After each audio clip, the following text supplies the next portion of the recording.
తెలంగాణలో political heat రాజుకుంది. రుణమాఫీ బ్యాక్ డ్రాప్ లో కాంగ్రెస్ వర్సెస్ బీఆర్ఎస్ అన్నట్లుగా రాజకీయ వాతావరణం మారిపోయింది.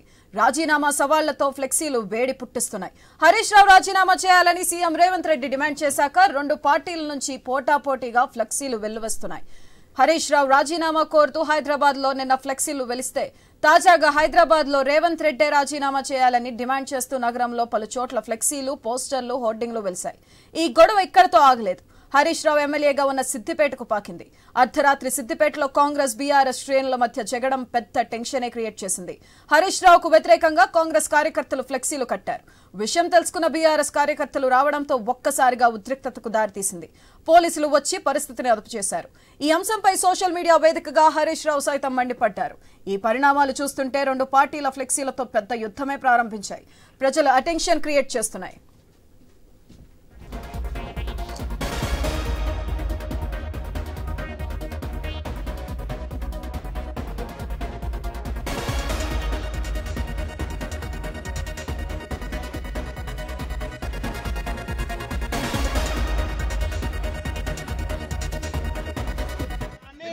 ఇంత డెమోక్రటిక్ గా ఇంత లాఫుల్ గా మేము కంప్లైంట్ చేస్తే మీరు పట్టించుకోలేదు. కవింపు చర్య మీరు డిలే చేసి ఫోటో మాకు వచ్చి అవుతుంది సార్. మీ దయ సార్, మీ దండం సార్.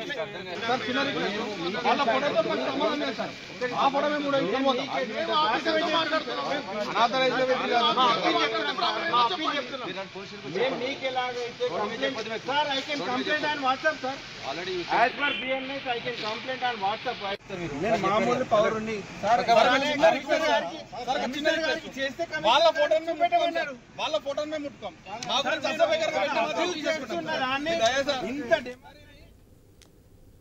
తెలంగాణలో పొలిటికల్ హీట్ రాజుకుంది. రుణమాఫీ బ్యాక్ డ్రాప్ లో కాంగ్రెస్ వర్సెస్ బీఆర్ఎస్ అన్నట్లుగా రాజకీయ వాతావరణం మారిపోయింది. రాజీనామా సవాళ్లలో ఫ్లెక్సీలు వేడి పుట్టిస్తున్నాయి. హరీష్ రావు రాజీనామా చేయాలని సీఎం రేవంత్ రెడ్డి డిమాండ్ చేశాక రెండు పార్టీల నుంచి పోటాపోటీగా ఫ్లెక్సీలు వెలుస్తున్నాయి. హరీష్ రావు రాజీనామా కోరుతూ హైదరాబాద్ లో నిన్న ఫ్లెక్సీలు వెలిస్తే తాజాగా హైదరాబాద్ లో రేవంత్ రెడ్డి రాజీనామా చేయాలని డిమాండ్ చేస్తూ నగరంలో పలు చోట్ల ఫ్లెక్సీలు, పోస్టర్లు, హోర్డింగ్లు వెలిశాయి. ఈ గొడవ ఇక్కడితో ఆగలేదు. హరీష్ రావు ఎమ్మెల్యేగా ఉన్న సిద్దిపేటకు పాకింది.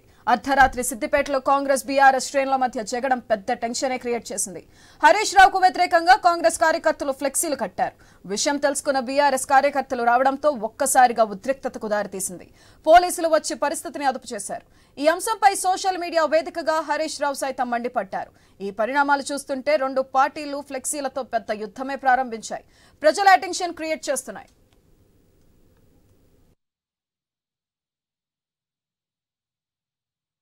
వాళ్ళ ఫోటోతో మాకు సంబంధం లేదు సార్. ఆ ఫోటో మేము కూడా ఇస్తాం.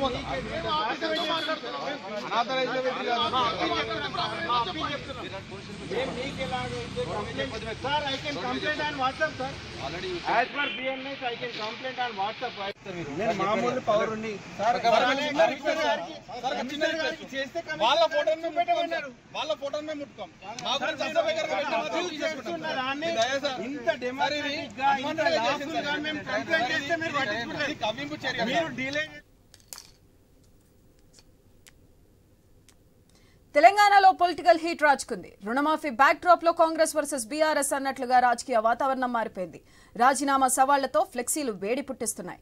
హరీష్ రావు రాజీనామా చేయాలని సీఎం రేవంత్ రెడ్డి డిమాండ్ చేశాక రెండు పార్టీల నుంచి పోటాపోటీగా ఫ్లెక్సీలు వెలుస్తున్నాయి. అయితే దీనిపై మరింత సమాచారం input editor Srikanth phone line ద్వారా అందిస్తారు. శ్రీకాంత్, చెప్పండి, అసలు ఈ ఫ్లెక్సీలు వెనుక చేయి ఉన్నది ఎవరిది? సుధాత్రి, గుడ్ మార్నింగ్. అంటే నిన్న అర్ధరాత్రి సిద్దిపేటలో Congress party versus BRS party నాయకుల మధ్య ఒక పోటాపోటీ వాతావరణం కనిపించింది. మాజీ మంత్రి, సిద్దిపేట ఎమ్మెల్యే హరీష్ రావు రాజీనామా చేయాలంటూ కూడా అటు సిద్దిపేటలో ఇటు హైదరాబాద్ లో కూడా మొత్తం ఫ్లెక్సీలో ఏర్పాటు చేసి కాంగ్రెస్ పార్టీ శ్రేణులు వాళ్ళ నిరసన తెలపడం జరిగింది. ఇక ఇట్లా నేపథ్యంలో అటు సిద్దిపేట ఏదైతే హరీష్ రావు క్యాంప్ ఆఫీస్ ఉంటుందో అక్కడ మొత్తం ఉద్రిక్తమైనటువంటి వాతావరణం నెలకొంది. అక్కడ హరీష్ రావుకు సంబంధించినటువంటి ఏదైతే క్యాంప్ ఆఫీస్ ఉందో ఆ క్యాంప్ ఆఫీస్ పైన కూడా దాడి చేసి కొన్ని వస్తువులను కూడా ధ్వంసం చేసినట్టు తెలుస్తుంది. సో దీనిపైన ఇప్పటికే హరీష్ రావు కూడా స్పందించడం జరిగింది. ఈ దాడి క్యాంప్ ఆఫీస్ పైన దాడి చేయడం అప్రజాస్వామికం, ఇది ఆందోళనకరం. పోలీసులు ఉండగానే పోలీసుల ముందే ఇట్లాంటి దారుణాలు ఒక మాజీ మంత్రి ఇంటి పైన జరుగుతుంటే ప్రభుత్వం కనీసం చూస్తున్నట్టు ఉండడం ఇది సమంజసం కాదు అంటూ కూడా అంటే ఇప్పటికే హరీష్ రావు దాన్ని ఖండించడం జరిగింది.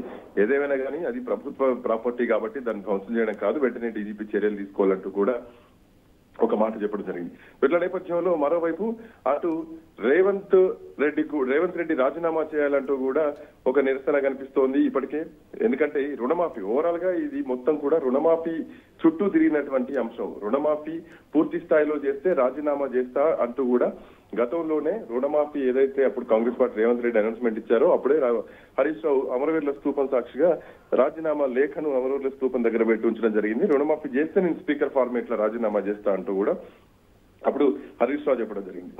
సో ఇలాంటి నేపథ్యంలో హరీష్ రావు దానికి కట్టుబడి ఉన్నారు. రుణమాఫీ చేయడంతో పాటు 6 గ్యారెంటీలో ఉన్నటువంటి పూర్తి స్థాయిలో ఆ అంశాలు ఏవైతే ఉన్నాయో ఆ పథకాలన్నీ కూడా 13 హామీలు కూడా అమలు చేయాలి అంటూ కూడా చెప్పడం జరిగింది. మరి దానికి సంబంధించి మొన్న రుణమాఫీ పూర్తి స్థాయిలో 15 ఆగస్టు రోజు చేసినటువంటి క్రమంలో మొత్తం ఓవరాల్ గా చూస్తే గనక 31,000 కోట్ల రూపాయలు రుణమాఫీ చేయాలి. అంతకుముందు 40,000 కోట్ల రూపాయలు అన్నారు. అంతకుముందు 70 లక్షల మంది రైతులు ఉన్నారు.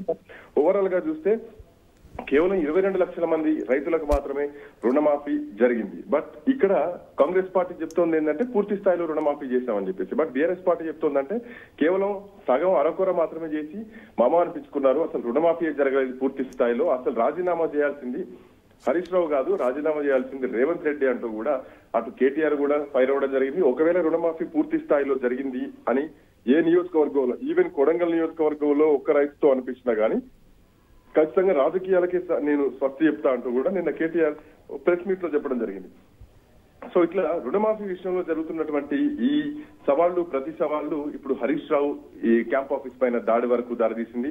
అటు సిద్దిపేటలో టీఆర్ఎస్ పార్టీ నాయకులు రాజీనామా చేయాలి ముఖ్యమంత్రి రేవంత్ రెడ్డి అంటూ రేవంత్ రెడ్డి పైన నిరసన తెలుపుతూ ఫ్లెక్సీలు కట్టారు. ఇటు హైదరాబాద్ లో కూడా మైనపల్లి హనుమంతరావుకు సంబంధించినటువంటి ప్రాంతాల్లో కూడా అంటే వెనకాల ఆయనే ఉండి కట్టించారు అన్నది కూడా ఒక వాదన వినిపిస్తోంది. సో ఇటు హరీష్ రావు రాజీనామా చేయాలంటూ కూడా హైదరాబాద్ లో ఫ్లెక్సీలు వినిపిస్తున్నాయి. మరోవైపు అదే హైదరాబాద్ లో రేవంత్ రెడ్డి రాజీనామా చేయాలంటూ కూడా టీఆర్ఎస్ పార్టీ నాయకులు వాళ్ళు కూడా ఒక రకమైన నిరసన తెలుపుతున్నారు.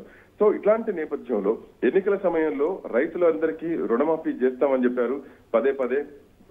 కానీ డిసెంబర్ 9న రుణమాఫీ చేస్తామన్నారు ప్రచారంలో, ఎన్నికల ప్రచారంలో. అంతేకాదు జనవరి 6న 2 నెలల్లో రుణమాఫీ చేస్తామని చెప్పి కూడా ఒక సందర్భంలో రేవంత్ రెడ్డి చెప్పడం జరిగింది. 3 విడతల్లో 31,000 కోట్ల రూపాయలు ఆగస్టు లోపు పూర్తి చేస్తామని జూలై 18వ తారీఖు హామీ ఇచ్చి జూలై 28వ తారీఖు నాడు అమెరికా పోవడం జరిగింది. అమెరికా వెళ్లి రాగానే రుణమాఫీ చేస్తామని చెప్పి ప్రకటించారు. బట్ ఆగస్టు 15వ తారీఖు నాడు ఓవరాల్ గా 17,869,000 కోట్ల రూపాయలు మాత్రమే రుణమాఫీ చేస్తామని ఏకంగా రేవంత్ రెడ్డి ఖమ్మంలో సభ సాక్షిగా ఒప్పుకున్నారు. అంటే దరిదాపు 30,000 కోట్లకు కేవలం 17,000 కోట్లతో రుణమాఫీ ఎట్లవుతుంది అన్నది ఇప్పుడు బీఆర్ఎస్ పార్టీ ప్రశ్నిస్తున్నటువంటి అంశం. ఇక 6 గ్యారెంటీల్లో కూడా ఉచిత బస్సు మినహా ఏ ఒక్క హామీ కూడా పూర్తిగా అమలు చేస్తలేరు అంటూ కూడా బీఆర్ఎస్ పార్టీ వాదిస్తోంది. 6 గ్యారెంటీలు గడువుల్లోగా అమలు చేస్తే పదవికి రాజీనామా చేస్తా అన్నారు హరీష్ రావు. బట్ ఆ విషయాన్ని అటు ఇటు చేసి రుణమాఫీ చుట్టూ తిప్పి అరకొరగా అది కూడా అమలు చేసి రుణమాఫీ అయిపోయిందంటూ ఇప్పుడు కాంగ్రెస్ పార్టీ నాయకులు హరీష్ రావు పైన దుర్భాషలాడడం ఎంతవరకు కరెక్ట్ అంటూ కూడా ఇటు టీఆర్ఎస్ పార్టీ నాయకుల నుంచి వినిపిస్తోంది. సో ఇట్లా నేపథ్యంలో రాష్ట్రంలో ఒక లెక్క మాత్రం బయటకు కనిపిస్తోంది. బీఆర్ఎస్ పార్టీ వాదిస్తున్నది ఒకటే, 70 లక్షల మంది రైతులుంటే 60 లక్షల మంది దాంట్లో రుణాలు తీసుకున్నారు. ప్రభుత్వం ఏమో 44 లక్షల మంది ఉన్నారంటూ కూడా లెక్కలు చెప్తోంది. బట్ ఎందుకు కేవలం 22 లక్షల మందికే ఎందుకు రుణమాఫీ జరిగింది, మిగతా వాళ్లకు ఎందుకు జరగలేదు అంటే దీంట్లో చాలా వరకు ఇంకా 1,000 కోట్ల రూపాయలు చేయాల్సినటువంటి అవసరం ఉంది. పొలిటికల్ హీట్ రాజుకుంది. రుణమాఫీ బ్యాక్ డ్రాప్ లో కాంగ్రెస్ వర్సెస్ బీఆర్ఎస్ అన్నట్లుగా రాజకీయ వాతావరణం మారిపోయింది. అయితే దీనిపై మరింత సమాచారం మా ప్రతినిధి మా input editor Srikanth phone line ద్వారా అందిస్తారు. శ్రీకాంత్.